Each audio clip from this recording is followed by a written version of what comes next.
नमस्कार, live cities की night bulletin दिन भर बिहार में आपका स्वागत है। मैं हूं आपके साथ प्रीति झा। बिहार के नए राज्यपाल राजेंद्र विश्वनाथ अर्लेकर ने ली शपथ। समारोह में मौजूद रहे CM deputy CM Nitish Kumar का सुधाकर सिंह को दो टूक जवाब। बोले बोलता है तो बोलने दीजिए, उसकी कोई वैल्यू नहीं है। तेजस्वी यादव बोले बीजेपी को बिहार की गद्दी से उतारा है, अब देश से उखाड़ फेंकना है। सीएम नीतीश का बीजेपी पर हमला। बोले हिंदू राष्ट्र बनाने की चाहत रखने वाले देश को बर्बाद करना चाहते हैं। विजय सिन्हा का सीएम नीतीश पर पलटवार। बोले भारत हिंदू राष्ट्र था और रहेगा। जीतन राम मांझी ने कर दी बड़ी मांग। बोले मेरे बेटे को बनाया जाए सीएम। सम्राट चौधरी ने महागठबंधन से मांगा जवाब। पूछा बिहार में असली सीएम कौन। अश्लील और जाति सूचक भोजपुरी गाने बजाने पर होगी सख्त कार्रवाई। बिहार पुलिस ने जारी किया फरमान। बिहार के जवान की अरुणाचल में बेरहमी से हत्या, साथ ही जवान पर मर्डर का आरोप। रोहतास में 70 फीट गहरी खाई में पलटी श्रद्धालुओं से भरी पिकअप वैन, 3 की मौत, कई लोग घायल। अब खबरें विस्तार से। राजेंद्र विश्वनाथ अर्लेकर बिहार के नए राज्यपाल बन गए हैं। शुक्रवार को उन्होंने नए राज्यपाल के रूप में शपथ ली। पटना हाईकोर्ट के मुख्य न्यायाधीश ने विश्वनाथ अर्लेकर को पद और गोपनीयता की शपथ दिलाई। इससे पहले पटना पहुंचने पर पटना एयरपोर्ट पर सीएम नीतीश कुमार और डिप्टी सीएम तेजस्वी यादव ने उनका स्वागत किया। स्टेट हैंगर में बिहार के नवनियुक्त राज्यपाल राजेंद्र विश्वनाथ अर्लेकर को गार्ड ऑफ ऑनर दिया गया। बता दें कि गोवा के रहने वाले राजेंद्र विश्वनाथ अर्लेकर इससे पहले हिमाचल प्रदेश के राज्यपाल थे। राज्यपाल के शपथ ग्रहण समारोह के मौके पर बिहार के सीएम नीतीश कुमार के साथ डिप्टी सीएम तेजस्वी यादव सहित कई नेता मौजूद रहे। सीएम नीतीश के खिलाफ लगातार बयानबाजी कर रहे आरजेडी विधायक सुधाकर सिंह को शुक्रवार को नीतीश कुमार ने दो टूक जवाब दे दिया है। उन्होंने कहा कि सुधाकर सिंह की कोई वैल्यू नहीं है, उसको नोटिस आप लोग क्यों लेते हैं। कोई बोलता है तो बोलने दीजिए, हमसे उन सब की बातें के बारे में कुछ नहीं पूछिए। नीतीश कुमार ने कहा कि हम लोगों ने किसानों को लेकर कितना काम किया है, कृषि रोड मैप तैयार किया है, बाढ़, सुखाड़ और शिक्षा के क्षेत्र में कितना ज्यादा काम हुआ है। इस दौरान तेजस्वी यादव भी वहीं मौजूद थे और नीतीश कुमार के इस बयान पर वो मुस्कुराते रहे। बता दें कि सुधाकर सिंह ने पिछले दिनों किसानों के मुद्दे को उठाते हुए नीतीश कुमार पर हमला करते हुए कहा था कि नीतीश कुमार भ्रष्ट अधिकारियों और गुंडों के लिए काम करते हैं। बिहार के बापू सभागार में जननायक कर्पूरी ठाकुर की पुण्यतिथि पर आरजेडी की ओर से आयोजित कार्यक्रम में डिप्टी सीएम तेजस्वी यादव ने कहा कि क्षेत्रीय पार्टियों को खत्म करने, लोकतंत्र को खत्म करने और जाति धर्म के आधार पर विद्वेष को बढ़ावा देने वाली बीजेपी को उखाड़ फेंकना है। बिहार से बीजेपी को गद्दी से उतार चुके हैं और अब हमें देश से बीजेपी को हटाना है। इसके लिए राजद के नेताओं, कार्यकर्ताओं और आम लोगों से जुड़ना होगा। 2024 चुनाव चुनौती है और इसका डटकर सामना करना पड़ेगा। बीजेपी को बहुरूपिया बताते हुए उन्होंने कहा कि ये लोग कर्पूरी जी का नाम तो ले लेते हैं, लेकिन उनके मन में केवल बाबा गोवलकर और नाथूराम गौडसे बसते हैं। मोदी पर हमला करते हुए उन्होंने कहा कि इन्होंने किया ही क्या है, रेल, जहाज, पोर्ट सब बेच दिया है। वहीं बीबीसी पर पड़ी आईटी की छापे को लेकर भी उन्होंने कहा कि जो भी सच बोलेगा उसको छोड़ेंगे नहीं। ये संदेश देना चाहते हैं।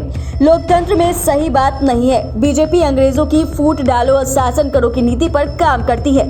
वहीं उन्होंने कर्पूरी ठाकुर को भारत रत्न देने की भी मांग की है। सीएम नीतीश कुमार ने हिंदुत्व की राजनीति करने को लेकर बीजेपी पर जमकर निशाना साधा है। उन्होंने कहा कि देश में हर धर्म संप्रदाय के लोग रहते हैं। यदि कोई भारत को हिंदू राष्ट्र बनाना चाहता है तो वो देश को बर्बाद करना चाहता है।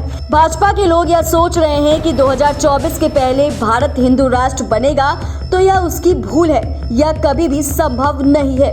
वहीं बीजेपी नेताओं के बयानबाजी पर सीएम नीतीश ने कहा कि मेरे खिलाफ बोलने वालों को पार्टी नेता बनाती है। वहीं बीबीसी के कार्यालयों पर हुई आईटी की कार्रवाई को लेकर सीएम ने कहा कि बीबीसी पर एक्शन से समझ लीजिए कि उन लोगों की इच्छा क्या है।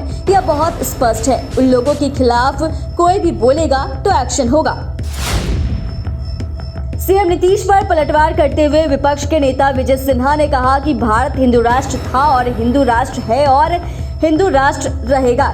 हिंदुओं को गाली देकर जिन्हें गर्व महसूस होता है, कुछ लोग उसका सम्मान करते हैं। सनातन धर्म के सम्मान में सबको खड़ा रहने की जरूरत है। कोई हमारी सांस्कृतिक विरासत का अपमान करे या फिर हिंदू धर्म ग्रंथों की आलोचना करे, वे राष्ट्र के हितैषी नहीं हो सकते हैं। बता दें कि शुक्रवार को कर्पूरी ठाकुर की पुण्यतिथि कार्यक्रम के बाद नीतीश कुमार ने कहा कि ये देश सभी धर्मों को मानने वालों का है।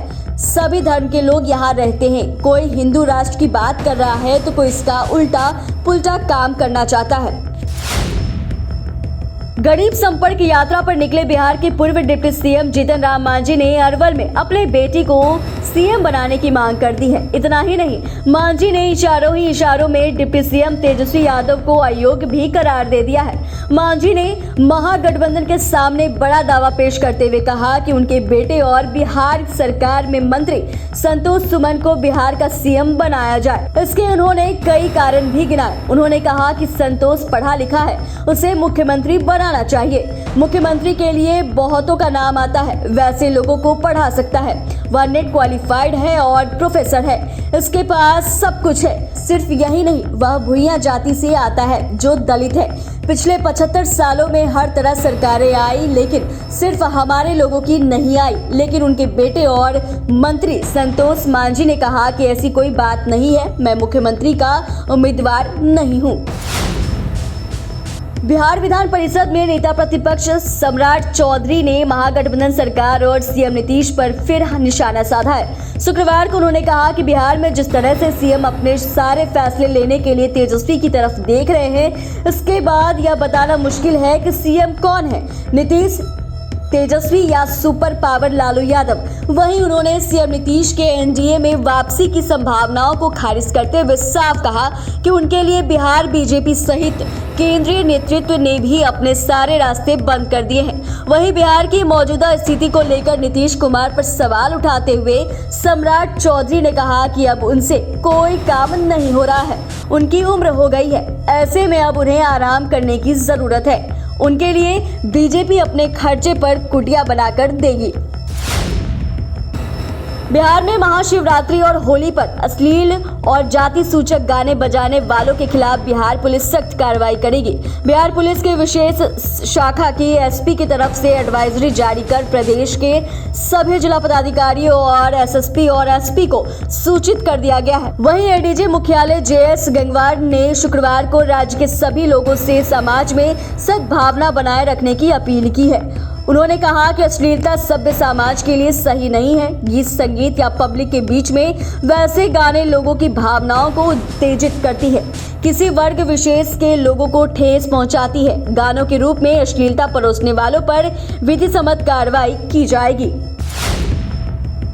भोजपुर के रहने वाले एक एसएसपी जवान की अरुणाचल प्रदेश में बेरहमी से हत्या कर दी गई। हत्या का आरोप मृतक के साथी जवान पर लगा है। एसएसपी जवान अरुणाचल प्रदेश की सीमा सुरक्षा बल के मेस इंचार्ज थे। बताया जाता है कि 32 साल के एसएसपी जवान राकेश कुमार भोजपुर के बरहरा प्रखंड पदमिनिया गांव के रहने वाले थे। राकेश का किसी बात को लेकर उनकी साथी जवान के साथ विवाद चल रहा था। दोनों जवानों के बीच विवाद इतना बढ़ गया कि साथी जवान ने धारदार हथियार से राकेश पर वार कर दिया, जिससे उनकी मौके पर ही मौत हो गई। वहीं घटना की जानकारी मिलने के बाद गांव में मातम फैल गया है। जवान के पार्थिव शरीर शनिवार को उनके पैतृक गांव लाया जाएगा। बिहार के रोहतास में श्रद्धालुओं से भरी पिकअप वैन गहरी खाई में पलट गई। दर्दनाक हादसे में 3 लोगों की मौत हो गई, वहीं करीब 6 लोग घायल हैं। वहीं हादसे के बाद कुछ के लापता होने की भी आशंका जताई गई है। ये भीषण हादसा जिले के चिनारी इलाके में गाय घाट के पास की है। घटना के बाद मौके पर चीख पुकार मच गई। शोर सुनकर स्थानीय लोग जुटे और उन्होंने पुलिस को मामले की सूचना दी।